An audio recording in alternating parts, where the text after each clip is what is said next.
My name is Allison. I am 27 years old. I live alone in a small house. My life is simple and quiet. I work from home.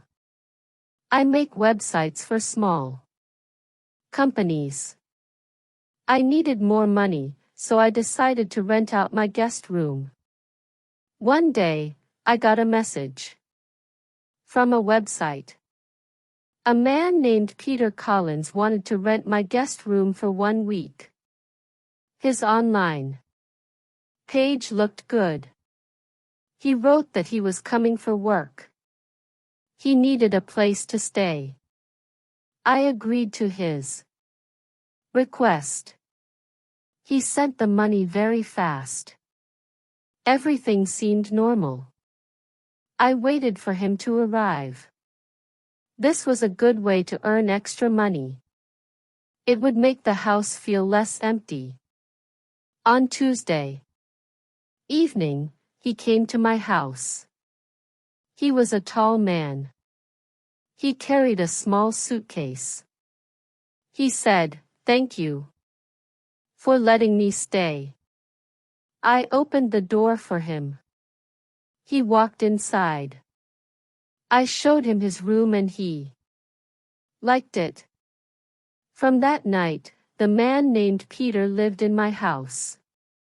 I went to bed feeling good. I had a new guest and some extra money. I believed everything was fine. The first 2 days with the guest were nice. He woke up early each morning. He was a very quiet man, but he was always kind and polite. Peter told me he was a writer. He said he was working on a new book and needed a quiet place to think. I felt I could trust him. However, I began to notice strange things. For example, his phone would sometimes ring, but he never answered it. Not once. He would just let it ring until it stopped. Also, his laptop was always closed. When I walked into the living room, it was always shut. One night, I could not sleep. It was very late, maybe 2 o'clock. In the morning, I went to the kitchen for some water. As I passed the living room window, I saw him. He was standing in the garden. He was looking out at the street. It looked like he was waiting for someone. I felt confused. When I asked him about it later, he just said, "I like the night air." I did not ask any more questions, but his eyes made me feel uneasy. He was a very strange guest. On the third day, I was in my room working on my computer. Suddenly, my phone rang. It was an unknown number. I felt surprised. I usually did not get calls from unknown numbers. I took a deep breath and answered. A man's voice said, "Hello, this is Peter Collins." I could not believe what I heard. "Sorry," I asked. I thought I must have heard wrong. The man on the phone spoke again. He said, "I am calling about the room I rented. I will arrive next week. I just wanted to confirm the address for my stay." I froze. My hands started shaking. I could hear a sound from the kitchen. It was the man who was already in my house. I whispered into the phone, "You said your name is Peter Collins." The man on the phone said, "Yes, that's me. Is everything okay?" I could Not answer him. My mind was racing. The man in my kitchen was not Peter Collins. The real Peter. Collins was on the phone talking about coming next week. This meant the man in my house was someone else. He was not who he said he was. He had lied. He was a stranger. Who was he? Why was he here? What did he want? My heart began to beat fast. I was alone with a man whose name I did not know. I was scared, but I had to be careful. I decided to ask him about himself. Peter, I said, where did you say you were from? He looked at me and said, you don't remember.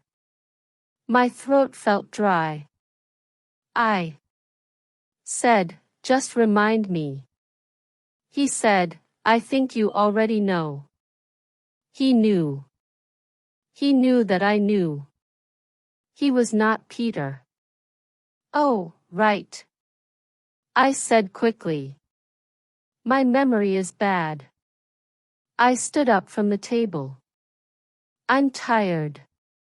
I said good night. I did not look at him again. I walked quickly to my bedroom. I closed my bedroom door and turned the lock. I was not safe. The man was a stranger and he was not afraid. I felt alone. I had to leave the house. I opened my door slowly. Music, I walked toward the front door. Then a voice came from behind me. Going somewhere, Allison. I turned around fast. He was standing in the living room. I just need to go to the store, I said. I hoped he would believe me. He walked towards me. He said, you already know, don't you? You know I am not Peter. My heart stopped. I could not breathe. Who are you? I said. He smiled and said, I am not here to hurt you, Allison. But I need you to listen to me. I did not listen. I did not want to hear anything more. I pushed him with all my strength. He stepped back a little. Near the door on a small table, there was a metal lamp. I grabbed it, lifted it, and hit him. He cried and fell to the ground. I did not wait. I pulled the door open and ran outside my house. I began to scream for help. I was crying and shaking. My neighbors came outside.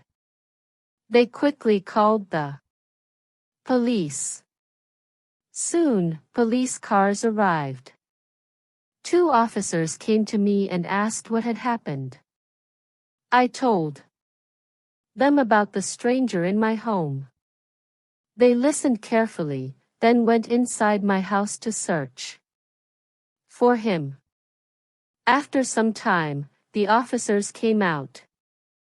They told me the man was gone. Not only him, but all his things were gone, too.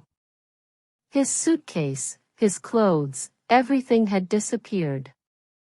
It was like he had never been there. My house was empty and quiet again. The police checked security cameras, but they found nothing. No one had seen him leave. They asked me for his name and I said, Peter. They searched for a man named Peter Collins, but there was no record of anyone with that name or face. There were no fingerprints, no ID, no proof he had ever been in my house. It was a complete Mystery. For many weeks after that night, I could not sleep. I was always scared. I felt like he could come back anytime. Months passed. I moved to a new apartment and changed my phone number. I wanted a new safe life. One evening, I came home and saw a key on my kitchen table. It was a house key. It was exactly like the key to my old house. How did it get there? Who put it on my table? My door was locked. My windows were closed. My mind began to race. He knew where I was. He had found me. I called the police quickly. They came and searched everywhere, but found nothing. 2 years passed. The police tried to find the man for many months, but they never found him. The real Peter Collins, who had rented my room, was safe. He lived in another city and knew nothing about what had happened in my house. He did not know about the stranger. Sometimes I still saw him in my sleep.